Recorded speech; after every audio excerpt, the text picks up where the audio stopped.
बिस्मिल्लाहिर्रहमानिर्रहीम। हम UHS MD cat 2008 के पास्ट पेपर को देखने लगे हैं, जिसमें सवाल नंबर फर्स्ट है, MCQ नंबर फर्स्ट, जिसमें वो कहता है कि he was dash of all valuable possessions. अगर हम इस तरह पढ़ते होते हैं, जब सेंटेंस का ना हो गई मतलब मिसिंग हो, मतलब जो फिलिंग करना हो तो उनको ना, तो पहला पहला ऐसे नहीं कि डैश पढ़ते हैं तो उसमें कोई ऑप्शन ना फिट कर देते हैं। जैसे कि हम अगर पढ़ें, यहाँ ऑप्शन कोई रख दें, जैसे कि he was stolen of all valuable possessions, तो ही वाज स्टोलन तो ये नहीं बनता कि वो तोड़ा गया। ही वाज, अगर अल्फ़ा की बात करें, ही वाज रब्ड, तो इसका जो करेक्ट आंसर होएगा फर्स्ट MCQ का वो होएगा alpha. He was rubbed of all valuable possession, उससे तमाम कीमती असासात के साथ लूटा गया, तो इसका जो राइट आंसर होएगा वो अल्फ़ा होएगा। अगर हम MCQ नंबर 2 को देखें, उसमें वो कहता है the presence of arm guards. अगर पुट कर दें अल्फाज में तो वो कहेगा defeated us from doing anything disruptive, तो ये नहीं बन रहा, उसकी मतलब सेंस नहीं सही दे रहा। अगर हम एक्साइटेड पुट करें, excited us from anything disruptive, Charlie irritated, Delta put करें प्रिवेंटेड, तो इसका जो राइट आंसर होगा वो डेल्टा होगा। The presence of arm guards, मुहाफ़िज़ों की मौजूदगी ने प्रिवेंटेड अस, बचा लिया, फ्रॉम डूइंग एनीथिंग डिसरप्टिव, कोई नागहानी मतलब ऐसी चीज़ जो खुलल डालने वाली है उससे करने से बचा लिया, तो यहाँ प्रिवेंटेड अस फ्रॉम आएगा, तो ये डेल्टा होगा इसका। अगर हम MCQ नंबर 3 को देखें तो उसमें कहता है कि आवर फ्लाइट वाज, अल्फ़ा डालें तो वो कहता है कि diverted from Lahore to Islamabad. हाँ जी, इसका जो राइट आंसर है वो अल्फ़ा ही है, डाइवर्टेड। अगर हम बीटा को देखें, रिफ्लेक्टेड, रिफ्लेक्ट वो होता है जब कोई चीज़ ना मतलब टकरा के दूसरी तरफ मतलब सिमत बदल लेती है, और डिफ्लेक्टेड का बदल होता है कोई चीज़ टकरा के फिर उसी डायरेक्शन में वापस आती है। तो बीटा भी नहीं हो सकता है, चार्ली भी नहीं हो सकता, और शिफ्टेड भी नहीं हो सकता। शिफ्टेड का मतलब होता है मुंतकिल करना। Our flight was diverted, diverted मतलब मोड़ ली गई from Lahore to Islamabad airport, तो alpha will be the right answer. अगर 4 को देखें तो उसका होगा आई एम फॉरवर्ड लगा हुआ है, जैसे कि आपको आपको वर्ड्स याद होंगे, looking forward to, with the view to, averse to, addicted to. तो अगर इन लफ्ज़ों के बाद looking forward to, with the view to, averse to, addicted to के बाद वर्ब आ जाए तो हम कौन सी फॉर्म लगाते हैं वर्ब की? ING, मतलब जेरेंट फॉर्म लगाते हैं। लेकिन अगर यहाँ नॉन आ जाए, जैसे आवर पिकनिक आया हुआ है, तो फिर वो वैसे का वैसे ही रहता है। तो टू के बाद फिर कोई नॉन आ जाए तो वैसे को वैसे भी रहता है। तो हम लुक फॉरवर्ड के क्या साथ क्या लगाएंगे? लुकिंग, तो आएगा I am looking forward to our picnic schedule in next month, तो alpha will be the right answer. इसी तरह अगर हम स्पॉट द एरर पोर्शन पे जाएं तो MCQ number spot the portion जो है ना अभी आ नहीं रहा UHS में, लेकिन हम ना क्योंकि पास्ट पेपर को देखना है तो वो आ भी सकता है, क्योंकि हर बार उनका ना पेपर का शेड्यूल तो चेंज होता रहता है, मतलब उसकी जो कंपोजिशन है पेपर की चेंज होती है। तो अगर 5 को देखें, स्पॉट द एरर ढूंढना है, वो कह रहा है they did not possess how closely he had kept in touch with cross. अब एक होता है phrasal verb, kept in touch, kept in touch with, captain touch with, with across नहीं आएगा।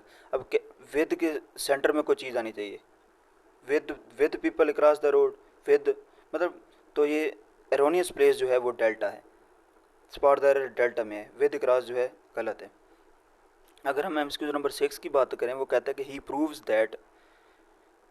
That if only germs were excluded of wounds, तो ये book की line है, एक्सक्लूडेड ऑफ वाउंड्स नहीं आएगा, एक्सक्लूडेड ऑन वाउंड्स आएगा। इन्फ्लेमेशन वाज अवर्टेड, तो Charlie will be the right erroneous place, मतलब राइट आंसर यही होगा। अगर MCQ नंबर 7 की तरफ हम प्रोसीड करते हैं तो MCQ नंबर 7 में देखें कि the man felt his hair flutter, the man felt his hair flutter and the tissue of his body, beta में कह रहा है drew tight as if he were standing at the centre of a vacuum, तो इसका जो right answer होएगा वो कौन सा होएगा?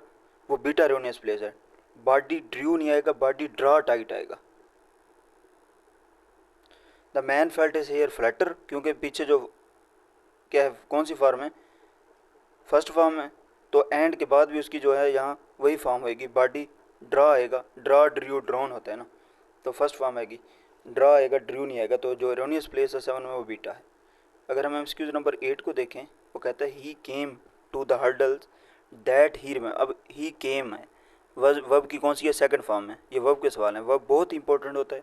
हर साल वर्ब के 3-4 सवाल तो 4-5 तो मैक्सिमम आते हैं और आते ही हैं लाजमी। वर्ब सबसे ज़्यादा इंपॉर्टेंट किरदार अदा करता है ग्रामर में, तो हमने इसको देखना होता है।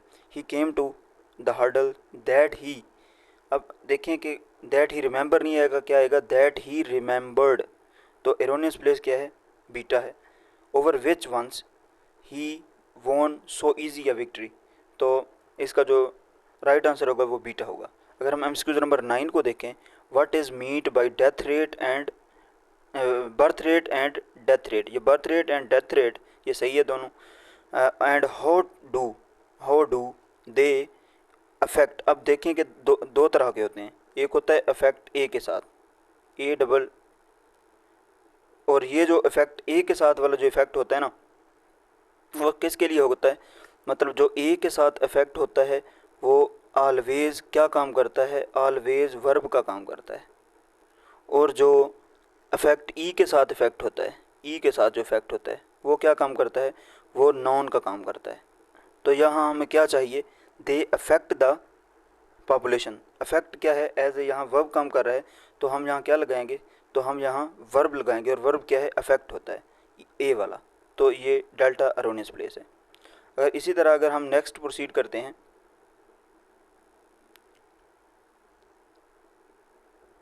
और देखते हैं एमसीक्यूज नंबर 10 को, वो कहता है she had left him with a calmness and poise that cord.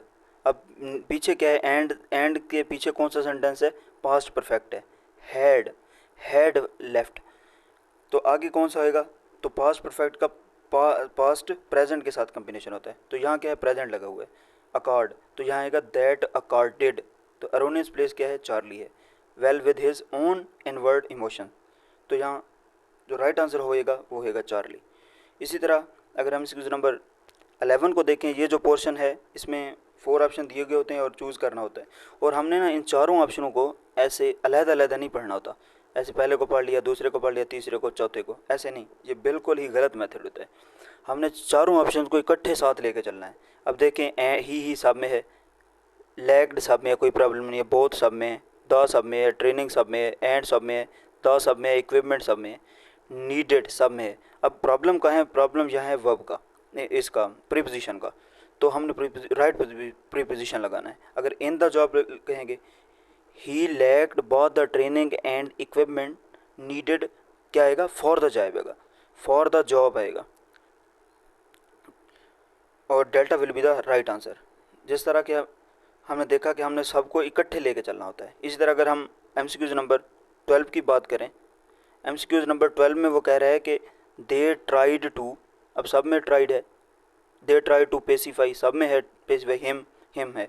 अब वर्ब यहाँ जो मसला है वो भी किस चीज़ का है, प्रीपोजिशन का है, वर्ब का मसला नहीं है। तो फार काइंडनेस ऑफ एंड अफेक्शन आएगा, या इन काइंडनेस एंड अफेक्शन आएगा। अब देखना है कि he try to pacify him, he try to, अगर मतलब दे ट्राई टू, अगर वो उसको कर रहे हैं ना, कोशिश कर रहे हैं उसको पेसिफाई करने की, तो वो बाई द काइंडनेस आएगा। अगर मैं कर रहा हूँ तो विद द काइंडनेस आएगा। They tried to pacify him by kindness and affectionate. तो राइट आंसर जो इसका होएगा वो कौन सा होएगा, इसका charlie will be the right answer. अगर हम नेक्स्ट प्रोसीड करते हैं एमसीक्यूज नंबर 13 की तरफ, तो एमसीक्यूज नंबर 13 में वो कह रहा है कि दे then he sat down in the corner, सब में सैट डाउन सब में है, then he sat down in the corner. अब इन कॉर्नर या इन द कॉर्नर, अब इन कॉर्नर आएगा, कॉर्नर के साथ दा नहीं लगाते, उसने मखसूस थोड़ी किया कि किस चीज़ का corner, corner the corner of the room, नहीं स्पेसिफिक नहीं है तो कॉर्नर लगाएंगे, द नहीं लगाएंगे। तो यहाँ से अल्फा ऑप्शन तो ख़त्म हो गया। अब बचा चार्ली, बीटा, चार्ली और डेल्टा। अब इसमें देखें तो वर्ब का कोई मसला नहीं है, सेट है। और दूसरी तरफ कौन सा वर्ब आएगा, पीछे क्या है, पास्ट है सब में, तो आगे भी पास्ट आएगा, पास्ट से पास्ट का कॉम्बिनेशन होगा, तो बीटा भी उड़ जाएगा, चार्ली भी उड़ जाएगा, रिमेंड होना चाहिए, और रिमेंड होना चाहिए। और आगे क्या मसला है, फिर क्वाइट लिखा हुआ है, रिमेंड क्वाइट, क्वाइट का मतलब होता है खामोश, और खामोश के लिए कौन सा लगाते हैं, खामोश का होता है QUIET, ये होता है खामोश, खामोश बैठ गया। और जो QUITE होता है उसका मतलब होता है मुकम्मल, तो यहाँ खामोश वाला लगाएंगे। तो 13 का जो राइट आंसर होएगा वो होएगा डेल्टा। इसी तरह अगर हम MCQ नंबर 14 को देखते हैं, वो कहता है ही वाज ड्रेंच्ड। अब अपने ही खौफ में जो मुब्तला होना होता है ना, शिद्दत में, उसको कहते हैं drenched in the hotness of his fair. तो ड्रेंच्ड इन आएगा, ये प्रेपोजिशन का वर्ब के साथ कॉम्बिनेशन होता है। ड्रेंच्ड विद नहीं होता, ड्रेंच्ड इन होता है। Drenched in the hotness of his fair, तो beta will be the right answer. अगर MCQ नंबर 15 को देखें, वो कहता है कि why did you disagree. Why did you disagree. अब डिसएग्री विद होता है, डिसएग्री के साथ क्या लगता होता है, डिसएग्री विद। तो डिसएग्री टू नहीं होता, डिसएग्री ऑन नहीं होता, डिसएग्री बाई नहीं होता। हाँ, किसी शख्स के साथ वो जो डिसएग्री होना होता है ना, किसी शख्स के साथ, पर्सन के साथ, तो वो उसके साथ हम डिसएग्री विद लगाते हैं। तो alpha will be the right answer. अगर MCQ नंबर 16 को देखें, वो कहते हैं कि डू नॉट, ये बुक की लाइन है, इंग्लिश की बुक की लाइन, डू नॉट स्टफ़। मशहूर कहावत भी है कि ऐसी चीज़ों के साथ अपना सिर ना खपाएं जिनकी समझ नहीं आ रही है। Do not stuff your head with things you do not understand, तो beta will be the right answer. Do not stuff with your sing, do not stuff your head with the things do you not understand, तो beta will be the right answer. अगर हम MCQ number 17 को देखें, वो कहते हैं कि आ day later ही। अब देखिए रीच्ड दिस, फर्स्ट ग्लिम्स आएगा। अब जो ग्लिम्स होता है, ग्लिम्स को क्या करना होता है, हासिल करना, उसको कहते हैं कॉट द ग्लिम्स या कॉट हिज फर्स्ट ग्लिम्स। तो यहाँ जो राइट आंसर होगा वो होगा a day later he caught his first glimpse of Lahore. उसने लाहौर का मंजर को मतलब एक ग्लिम्स के अंदर देखा, तो वो होगा delta. Delta will be the right answer. Next proceed करें अगर MCQ नंबर 18 की तरफ, तो MCQ नंबर 18 में देखें कि this will have a bad impact. अब किसी चीज़ का इम्पैक्ट होना किसी इकोनॉमी के ऊपर, तो उसमें जो प्रीपोजिशन आता है उसको होता है इम्पैक्ट ऑन। इम्पैक्ट ऑन होता है। वैसे इम्पैक्ट ऑन जो है ना, वो वर्ब का कम्बिनेशन है प्रीपोजिशन के साथ, उसको इम्पैक्ट ऑन कहते हैं। किसी चीज़ के ऊपर असरअंदाज होना जो मतलब उसको गलत, मतलब कोई उसकी कमी का बहस बने, तो उसको कहते हैं इम्पैक्ट ऑन। तो bad impact on the economy, तो beta will be the right answer. 18 का बीटा राइट आंसर होगा। अगर इसी तरह अगर हम MCQ नंबर 19 की बात करते हैं, तो वो कहता है कि it would save him for dying. अब डाइंग क्या होता है, डाइंग के साथ डाइंग ऑफ थर्स्ट, किसी चीज़ का मिट जाना। तो मतलब डाइंग ऑफ थर्स्ट, उसने it would save him from dying of thirst, मतलब वो उसको बचा सकता है, मतलब उसकी भूख को, उसको मरने से, डाइंग ऑफ। तो इसका alpha will be the right answer होगा। अगर हम MCQ नंबर 20 की तरफ देखें, तो वो कहते हैं ऑल कोई प्रॉब्लम नहीं है, दिस फ्लैश्ड। ठीक है, फ्लैश्ड क्या होता है, अब माइंड से जो करना, चीज़ों को फ्लैश करना होता है, तो होता है flashed through his mind in an instant of protest, तो Charlie will be the right answer. अगर हम आगे जो है कौन सा पोर्शन है, अब फर्स्ट पोर्शन था सेंटेंस कंप्लीशन का, सेकंड पोर्शन था एरर था, थर्ड पोर्शन जो था वो चूज़ द करेक्ट ऑप्शन था, फोर्थ पोर्शन जो है वो होता था वहाँ सिनोनिम्स का। 800 से प्लस वर्ड्स होते थे। अब तो कोई मतलब उनकी जो है ना वोकेबलरी नहीं दी हुई, तो हम ना सबको देख रहे हैं, मतलब वो कॉमन जनरल वोकेबलरी से कोई भी कहाँ से भी आ जाता है। तो अगर हम 21 की बात करें, तो विक्सिंग का क्या मतलब होता है, विक्सिंग का मतलब होता है परेशान कौन, परेशान कौन। अब अगर हम ऑप्शंस में देखें, विक्सिंग का मतलब होता है परेशान कौन। अगर हम ऑप्शन बीटा में देखें, एग्रेशन, एग्रेशन का मतलब होता है जारहाना, जारहाना। और अगर हम इसी तरह वायबल का मतलब देखते हैं, तो वायबल का मतलब होता है काबिल अमल। वैक्सी का मतलब होता है मोमी, नरम, मुलायम। तो इनाइंग का क्या मतलब होता है, इनाइंग का मतलब भी परेशान कौन होता है, किसी गम में मुब्तला होना। तो विक्सिंग का क्या आएगा सिनोनिम, विक्सिंग का सिनोनिम आएगा इनाइंग। तो alpha will be the right answer. आपने इस स्टेटमेंट को पढ़ लेना होता है, तो देखना होता है कि वो पूछ क्या रहा है। कभी वो ना मुखालिफ मतलब मुतजाद भी पूछ रहा होता है, सिनोनिम भी पूछता है कभी, फिर एंटोनिम भी पूछ लेता है। तो यहाँ उसने ना अल्टरनेटिव मीनिंग कहा है, मतलब सिनोनिम पूछ रहा है। तो इन चीज़ों को देख लिया करें। और अगर हम नेक्स्ट प्रोसीड करें एमसीक्यूज़ नंबर 22 की तरफ, तो 22 में जो एमसीक्यूज़ है उसमें वो कहता है कि वेग का मतलब पूछ रहा है। वेग का मतलब होता है मुबहम। मुबहम। अगर हम रिस्पेक्टफुल को देखें, रिस्पेक्टफुल का जो मतलब होता है वो होता है काबिल इज़्ज़त। वेग का मतलब देख रहे हैं हम। अगर हम अनसर्टेन का देखें तो इसका भी मतलब मुबहम या गैर यकीनी होता है। तो beta will be the right answer. Charlie को देखते हैं, जो चार्ली जो होता है वेरलॉक का मतलब होता है जंगजू, मतलब जो जंग में हिस्सा लेते हैं उनको कहते हैं जंगजू। स्नो वाइट का मतलब होता है बर्फ़ सफ़ेद, मतलब स्नो वाइट बर्फ़ सफ़ेद होती है उसको कहते हैं। तो यहाँ वेग का क्या आएगा, अनसर्टेन। अगर हम 23 को देखें, मैंगल्ड होता है, इसका मतलब होता है गड़बड़ या किसी चीज़ में नुकसान होना, फिजिकल नुकसान होना या उसकी मतलब तरतीब चेंज होना। अगर हम डोज्ड को देखें, डोज्ड का मतलब होता है चकमा, मतलब किसी को धोखा देना, तो ये नहीं बनेगा। इनडिस्प्यूटेबल का मतलब होता है नाकाबिले तरदीद, ये भी नहीं बनेगा। ग्रेंड का मतलब होता है दानेदार, ये भी नहीं बनेगा। डैमेज जो होता है ये भी नुकसान पहुंचाना या गड़बड़ करना होता है। तो delta will be the right answer. अगर हम एमसीक्यू नंबर 24 को देखें, प्रोडिजियस, इसका मतलब है बहुत बड़ा, शानदार। तो प्रोडक्टिव मतलब होता है पैदावारी, ये भी नहीं होएगा। प्रोडेंटियल, इसका मतलब होता है प्रोडेंशियल का मतलब होता है मोहतात रहना। वेडल का मतलब होता है मटका या घड़ा जिसे कहते हैं, ये भी नहीं होएगा। तो इसका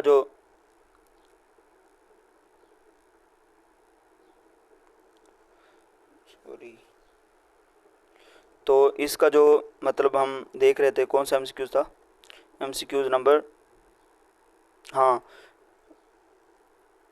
प्रोडिजियस। तो इसका जो राइट आंसर होएगा प्रोडिजियस का वो होएगा इनॉर्मस, शानदार, बहुत बड़ा। अब अगर हम एमसीक्यूज नंबर 25 की बात करें, अस्टॉन्डेड। तो अस्टॉन्डेड का क्या मतलब होता है, अस्टॉन्डेड का मतलब होता है शशदरा, मतलब हैरान कौन करना। अश्योर्ड का मतलब देखें, अश्योर्ड का मतलब होता है यकीन दहानी कराना, ये भी नहीं बनेगा। डिस्कार्डेड का क्या मतलब होता है ज़ाय करना, ये भी नहीं बनेगा। अब अट्रैक्टेड का मुतवज्जे करना, ये भी नहीं बनेगा। तो इसका जो राइट आंसर बनेगा वो क्या होगा, शॉक्ड का क्या मतलब होता है, शजदरा करना, इसका मतलब भी वही होता है। इसी तरह अगर हम एमसीक्यूज नंबर 26 को देखते हैं, 26 में मीनिंग पूरा है सगेसिटी का। सगेस्टी क्या होती है, सगेस्टी कहते हैं समझदारी को सगेस्टी। अब अल्फ़ा में देखें, फुलिशनेस अहम काना होता है। लार्ज सिटी, बड़ा शहर। ओनियन, प्याज। विजडम जो होता है ना वो भी समझदारी को कहते हैं। तो delta will be the right answer.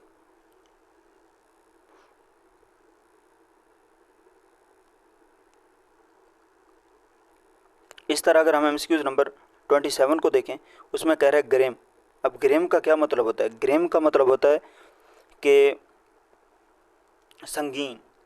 संगीन। अगर हम ग्रेटस देखें तो ग्रेटस नहीं होगा।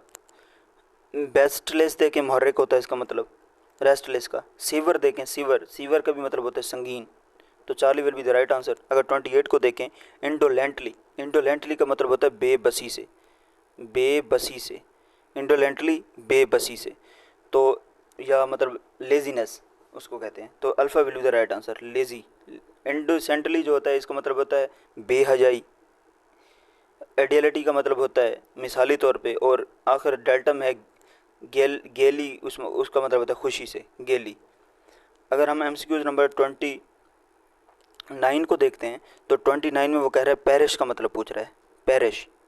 पेरिश किसको कहते हैं, पेरिश का मतलब होता है हलाक करना या मार देना या मौत के करीब होना। तो अल्फ़ा में देखें तो फ्यूरियस खौफजदा होता है, नहीं ये नहीं आएगा। चार्ली में देखें उसके मेरा सीक्रेट, राज दराना, ये भी नहीं होगा। फ्रस्ट्रेटेड, मायूसी, ये भी नहीं होगा। तो इसका होगा कम टू डेथ, बिस्तर मरग पर होना या हलाक होना। अब देखें 30, डोज, DOZE। ये DOZE जो होता है इसका मतलब होता है ऊँग होना। डोज नहीं होगा। डाइट भी नहीं होगा, डाइट का मतलब खुराक होता है। मेडिसन टू बी टेकन, इसका ये भी नहीं मतलब। डोज का मतलब डी, जो इसका मेडिसन टू बी टेकन होता है ना वो DOSE होता है, डोज। अगर हम DOZE को देखें तो इसका मतलब होता है ऊँघना, तो ये स्लीप आएगा। उम्मीद है कि आप सबको ना इंग्लिश समझ आई होगी और आपने ना इंग्लिश के ऊपर ख़ुसूसन तवज्जो देनी है, क्योंकि मेरिट में इसका बहुत बड़ा किरदार अदा होगा। तो आप अपनी इंग्लिश को पास्ट पेपर से बेहतर करें और keep shining. Allah helps you. Thank you.